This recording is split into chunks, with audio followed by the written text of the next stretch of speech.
c'est Émilie et aujourd'hui je vais vous parler de la prochaine nouvelle lune qui aura lieu dans le signe du Verseau. Donc le soleil et la lune vont se retrouver tous les deux dans le signe du Verseau pour commencer justement un nouveau cycle de 29 jours environ. Et tout ça dans ce signe d'air en fait qui va être très représenté pour cette nouvelle lune puisqu'il y a environ 6 planètes, je vous montre sur la carte du ciel. Donc Soleil-Lune, donc on a l'astéroïde Pallas, Mercure, Vénus, Jupiter et Saturne. Donc waouh, il y a du monde dans le signe d'air et c'est assez intense du coup c'est assez intense en air. Comment ça a été pour vous cette dernière lunaison? Vous vous rappelez, elle était conjointe avec Pluton, donc elle a beaucoup remué les obscurités, les ombres, ce qui était caché. C'est vrai que ça a été un passage, pour moi personnellement, c'était un moment aussi très très fort d'aller chercher peut-être des vieux schémas, des choses cachées, d'aller vraiment dans les profondeurs, dans les obscurités pour aller justement chercher l'alchimie intérieure et la transmutation. Comment ça a été aussi cette pleine lune? Je ne sais pas si vous vous souvenez, le 28 janvier, on avait une pleine lune détonnante avec plein de carrés dans le ciel, plein de tensions en fait qui étaient vraiment très très très fortes. Vénus qui était conjointe à Pluton, donc avec une grande intensité au niveau des relations, au niveau affectif, voilà, des choses qui ont bien remué. Et là, on a cette suite, donc avec, du coup, on est passé dans le signe du Verseau, déjà depuis quelques temps. Et on va avoir cette lunaison donc plus spécifiée dans le signe du Verseau, donc qui est vraiment en ce moment mise à l'honneur avec le passage de Jupiter et de Saturne depuis le mois de décembre. Et là, du coup, on va avoir cette lunaison qui va vraiment nous mettre en relation avec justement, comme on est en relation avec toutes nos relations, avec nos amis, avec nos proches, avec les groupes, avec cette notion de solidarité, de coopération, de nouvelle humanité, de fraternité. Donc on va être vraiment dans quelque chose qui va mettre l'accent sur toutes ces relations en fait qu'on a avec les autres, comment on interagit, comment on peut justement créer du neuf dans, pourquoi pas coopérer, faire des projets avec d'autres personnes, tout ça quoi. Alors, on a aussi donc Mercure donc, qui est rétrograde depuis le 31 janvier et jusqu'au 22 février, pardon. Alors, Mercure rétrograde, donc c'est Mercure qui retourne proche de la Terre, on a l'impression que la planète elle recule dans le zodiaque, mais c'est pas forcément ça, elle se rapproche plutôt de la Terre. Puis surtout en fait la planète elle vient nous inviter à quelque part à réfléchir, à considérer le mouvement de Mercure qui est en lien avec justement les relations, la communication, les déplacements, les objets, tout ça va être mis quelque part, notre façon de penser, notre façon de réfléchir, le mental va être quelque part purifié, demander de regarder les choses d'une autre façon. Alors ça peut déclencher des pannes, ça peut déclencher des temporisations. Moi par exemple j'ai eu des problèmes de lave-vaisselle, maintenant c'est la voiture là depuis 5 jours, c'est pas grand chose, mais du coup c'est drôle. Personnellement je suis forcée à l'immobilité, en tout cas d'être chez moi. Et de pouvoir faire les choses de cette façon pour bien reconsidérer les choses. Alors Mercure, quand elle rétrograde justement, elle invite à regarder nos relations, regarder ce qu'on met en place, tout ce qui est en lien avec les communications, les écrits, les contrats, voilà, tous ces aspects-là, les machines, le téléphone, les voitures, les appareils, tout ça. Donc de vraiment prendre le temps, je dirais, avec tout ça. Parce que c'est vrai que le Verseau, c'est un signe d'air qui verse quelque part cette eau qui devient éthérique. Et c'est un signe qui est très relié, qui est relié avec Uranus. Donc c'est un signe qui est un petit peu électrique. C'est un signe du coup d'air, et les signes d'air, ils ont tendance à être plus dans tout ce qui est de la sphère du mental, de la communication. Donc du coup, il pourrait y avoir une espèce de rapidité. Et du coup, ce Mercure qui rétrograde, il invite à temporiser, à prendre le temps, à patienter, même si on a déjà les prémices du printemps qui arrivent, du printemps avec les petites primes verts, on a passé la fête de Imbolc, cette fête druidique en lien avec Sainte Brigitte, qui amène vraiment cette énergie de la purification et vraiment la promesse du retour du printemps et de la vie. On le sent, là, les oiseaux chantent, il y a quelque chose qui se passe. Et en même temps, on est vraiment encore au cœur de l'hiver, où il peut faire encore froid, la neige qui tombe, et je pense qu'on a tous aussi cette espèce de petite usure du fait d'un hiver long, d'un vrai hiver cette année, en tout cas pour ceux qui sont en France ou dans les pays à côté. Et puis, bah voilà, cette situation aussi avec le Covid, hein, qui, mine de rien, s'étire dans le temps et dure, et peut quelque part un peu nous user un petit peu si on n'y prête pas attention. Voilà. Donc, en fait, la main planétaire en Verseau, il va nous encourager à amener cette énergie, justement, Verseau, à la mettre en place, hein, d'une manière sûre. Donc, on n'a pas la Athéna qui va être conjointe avec le Soleil-Lune. Donc, ça va amener vraiment toute cette intelligence du Verseau, cette intelligence voilà, de co-création, de coopération, de solidarité, vraiment de créer ces liens, en fait, qui sont vraiment les illustrations de cette ère du Verseau, de partager, d'un système quelque part qui est horizontal, où il n'y a pas forcément, où les choses sont d'égale valeur, hein, sont en équanimité quelque part. Donc voilà, ça va être une période où on va être encouragé à développer ça d'une manière très concrète, hein, pourquoi pas avec les personnes qui nous entourent, avec nos voisins, avec nos proches, voilà, d'être vraiment dans cette démarche-là. Alors Vénus aussi, elle est passée dans le signe du Verseau déjà depuis début février, et puis Vénus, elle a fait tout un passage quand même, pas toujours évident, hein. Alors elle a été conjointe à Pluton. Hein, ça a été vraiment la danse de Eros et Thanatos, hein, les forces de vie et les forces de mort, d'aller voir quelque part les énergies de la passion, les énergies profondes, la sexualité, la sensualité, le désir. Tout ça a été quelque part visité en fait par ces forces plutoniennes qui viennent régénérer en profondeur. Ensuite, Vénus, elle a rejoint Saturne. Donc là, l'effet, il est en train de s'estomper un petit peu autour de la nouvelle lune, hein, pendant du 3 février à peu près jusqu'environ maintenant. Et là, il y a vraiment eu tout ce passage avec Saturne. Donc Saturne, c'est pas très drôle, c'est justement, toutes les frustrations qu'on peut avoir, les peines, les tristesses, les choses peut-être qui roulent pas comme on voudrait. Et du coup, Vénus, voilà, elle a visité ces deux bulldozers astrologiques, et surtout voilà, Saturne, c'est plus en lien avec voilà, tout ce qui est de l'ordre des restrictions, des frustrations, tout ça.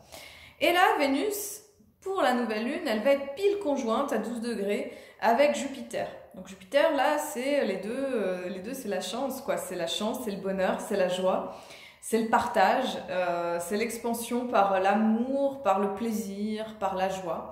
Donc dans le Verseau, c'est beaucoup une joie quand même d'être dans le partage avec d'autres, dans une forme de coopération, des échanges qui peuvent être très riches, très harmonieux. Donc voilà, cette Vénus qui a vraiment beaucoup travaillé là depuis ces quelques semaines, là, elle va arriver à quelque chose qui va être plus heureux, je dirais, plus heureux, plus joyeux, plus léger.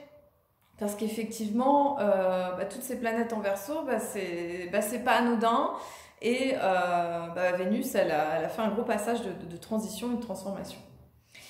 Alors, on a encore Saturne, du coup, qui est en Verseau aussi, hein, qui se détache aussi de Jupiter, hein, parce que du coup, les deux, elles vont pas du tout à la même allure, hein. Enfin, voilà, Saturne est plus lente. Donc, on a cette idée à la fois de restriction aussi, hein, de restriction au niveau des relations, au niveau du groupe, au niveau du collectif, parce que c'est vrai que, oui, au niveau des lois qu'on peut avoir, les confinements, les couvre-feux, tout ça, donc des fois ça n'aide pas forcément à être en relation, et pourtant on a une nouvelle lune qui encourage à ça, hein, qui encourage à justement être en relation avec les autres, être dans ce partage, cette coopération avec les groupes, pour justement nourrir notre fibre humaine, notre fibre de partage qu'on peut avoir tous les uns et les autres. Alors, ce qui se produit au moment de cette nouvelle lune, et puis déjà depuis quelques temps, depuis quelques semaines, c'est que ces planètes, en fait, qui sont dans le Verseau, elles vont faire un carré avec celles qui sont dans le signe du Taureau, donc que j'ai nommé Uranus, Mars, et puis la Lune noire. Donc Mars a passé justement sa conjonction avec Uranus, ce côté qui a pu être un peu explosif, tendu, je ne sais pas si vous l'avez ressenti, est-ce que vous avez eu du stress, est-ce que vous avez eu des moments où vous vous sentiez compressé, tendu, enfin voilà, avec des choses qui n'étaient pas forcément évidentes à l'intérieur. Et voilà, donc il va y avoir ce carré, donc carré Mars-Vénus, donc c'est vraiment cette tension entre le féminin et le masculin, entre le féminin sacré et le masculin sacré, entre ces parties en nous yin-yang, réceptives, actives, voilà, donc il va y avoir cette espèce de tension.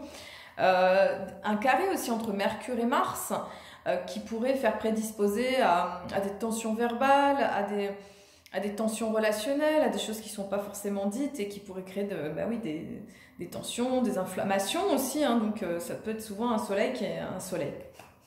C'est ce que je voulais dire, mais voilà, un ciel qui peut être un petit peu enflammé. Alors voilà, justement ce qui se passe, c'est que Soleil et Lune vont se trouver au carré de Mars. Donc en fait, quand il y a un carré de Mars comme ça peut faire augmenter les tendances inflammatoires à l'intérieur de soi, en fait, hein, tendances inflammatoires au niveau physique, au niveau peut-être épidémique aussi. Ça peut créer des tensions, ça peut créer de l'agitation, donc ça demande quelque part de... C'est un moment où ça va être important de temporiser, de lâcher, de pas forcément faire des passages en force à tout prix, et de pouvoir se relaxer aussi, quoi. Voilà, soleil-lune, ça peut créer des émotions aussi un petit peu entre la tension, le stress, l'empressement, tout ça, voilà, qui va être un petit peu mis à contribution. Et ça va nous demander beaucoup d'intelligence pour, dans cette énergie du Verseau, quelque part de lâcher prise. Vénus aussi sera en carré avec Uranus. Il pourrait y avoir des surprises relationnelles, des choses peut-être qu'on n'avait pas prévues au programme, des petites surprises, des choses inattendues comme ça. Voilà, Mercure, ça je vous l'ai dit.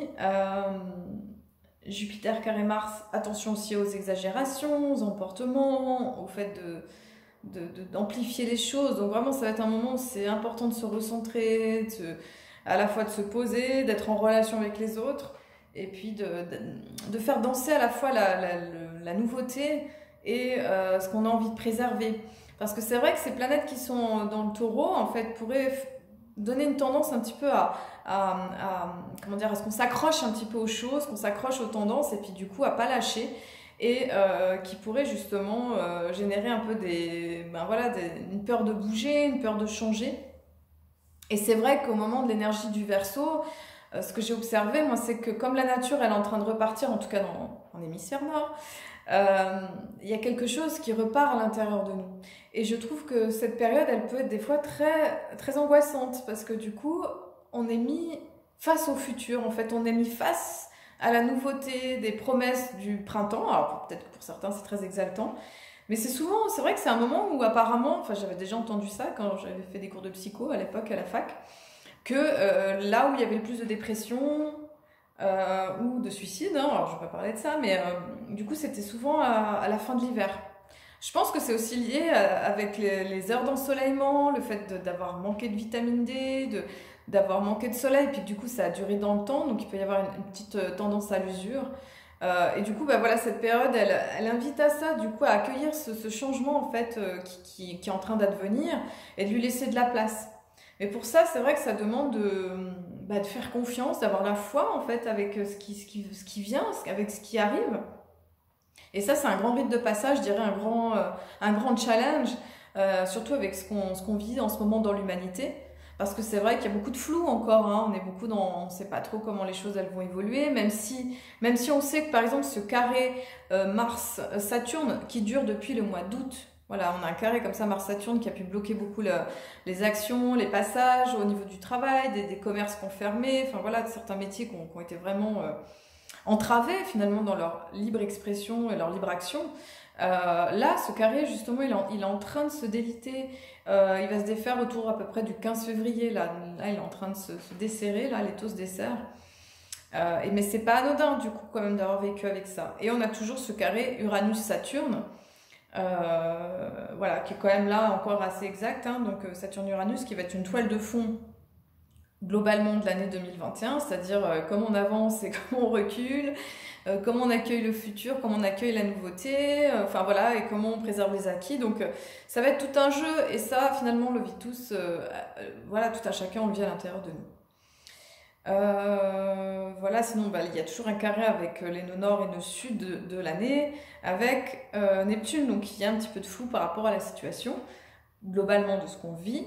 Et Neptune se trouve aussi en sextile avec Mars et Pluton, donc amène de la douceur avec ces grands géants d'action et de profondeur. Il y a vraiment tout ce qui est en lien avec la musique, le son, la douceur, la prière, la méditation.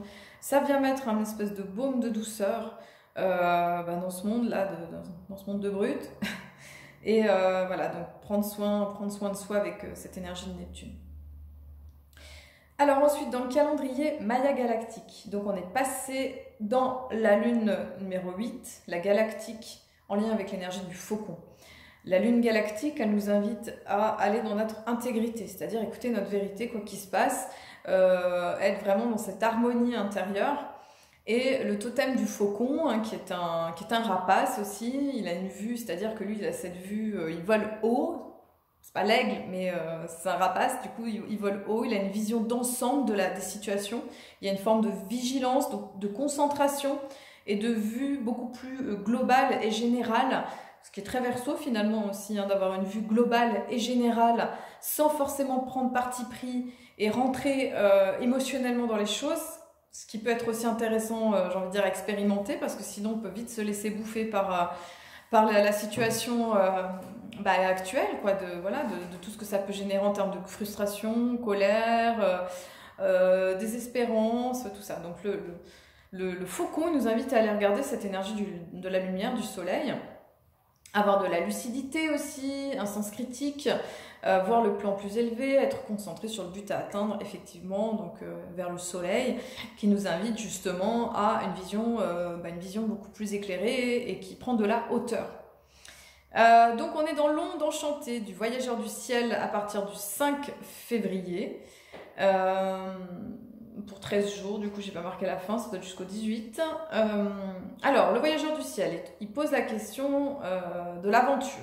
Est-ce qu'on ose prendre les risques en lien avec l'aventure qu'on a envie de vivre, le voyage, ou alors est-ce qu'on se laisse miner par finalement tout ce qui est là, par la vie, et qu'on n'ose pas finalement s'aventurer et que ça nous déprime.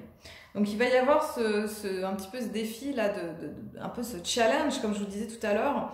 On est mis au défi de la nouveauté, d'avoir une vision plus large, plus longue, de sortir un peu de cette zone de confort. Alors je sais que c'est un mot qu'on adore utiliser dans le développement personnel, la zone de confort, mais il y a un petit peu ça, c'est oser avancer, oser se déployer. Et c'est vrai que le voyageur du ciel, il encourage à ça. Ensuite, on va avoir l'onde de l'enlaceur des mondes blancs. Ça va être justement du 18 février au 3 mars. L'enlaceur, il va nous encourager à pardonner, à lâcher prise, à se déconditionner peut-être de nos attentes en lien avec notre ego, notre mental, enfin un petit peu tous ces conditionnements. Et d'embrasser quelque part une réalité beaucoup plus grande, beaucoup plus profonde, d'aller plus loin, et puis dans une forme de lâcher prise et de laisser les choses aller telles qu'elles doivent être, en laissant les choses du passé. On est rentré aussi dans le château blanc, et qui nous demande de nous organiser pour nos priorités. Donc ça c'est intéressant aussi. Donc ça c'est du 7 février au 6 mars, toute cette période. Voilà, écoutez, je vous souhaite une nouvelle lune, un beau nouveau cycle, plein de vie, plein de joie, plein de fertilité, c'est-à-dire plein de nouveautés pour vous, et puis plein d'espérance pour cette ère du Verseau qui est débutante, là, de pouvoir lui laisser de l'espace, déjà à l'intérieur de vous, puis à l'intérieur de nous. Et voilà, je voulais vous dire que j'ai une offre spéciale pour la Saint-Valentin, donc à 50 € pour une comparaison de thème astral, pour comprendre un petit peu les enjeux avec notre amoureux, qu'est-ce qui fonctionne dans la relation. Donc voilà, il y a une offre spéciale. Si vous vous connectez à mon site, emiliemettet.com. Vous dire aussi que je vais lancer aussi une conférence en ligne sur Zoom sur les énergies astrales de 2021, parce qu'avec le couvre-feu, j'ai dû annuler celle que je devais faire, voilà. Et puis, je voudrais lancer aussi un nouveau cercle de rêves. Donc, c'est un cercle de femmes autour des rêves qu'on peut faire et de toutes les sortes de rêves qui viennent justement nous enseigner comment se connecter, comment recevoir des informations. Voilà. Écoutez, si ça vous intéresse, n'hésitez pas à me contacter via emilymete.com et je vous souhaite vraiment une très belle nouvelle lune. Prenez soin de vous dans ce nouveau cycle et je vous souhaite beaucoup de douceur. Merci à vous, à bientôt.